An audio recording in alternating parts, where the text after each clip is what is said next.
English we say I can do anything for you, but in Kannada just listen. ನೀರಾಗಲೇನ ಮೈಯ ಮೇಲೆ ಜಾರಿ ಹೋಗಲು, ಗಾಜಾಗಲೇನ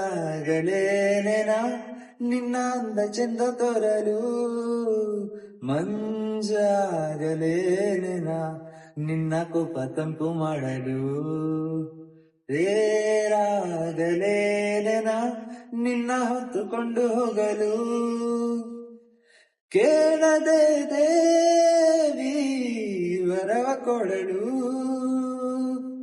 ಹೊಗಳದೆ ನಾನಿ ಮನಸ್ಸು ಕೊಡಲು, ಓ ಕನಕಾಂಬರಿ ನೀನು ಬಾರದೆ ಪೂಜೆಗೆ ಹೂವಿಲ್ಲ, ಓ ಶ್ವೇತಾಂಬರಿ ನೀನು ಬಾರದೆ ಉತ್ಸವ ಸಾಗೋಲ್ಲ.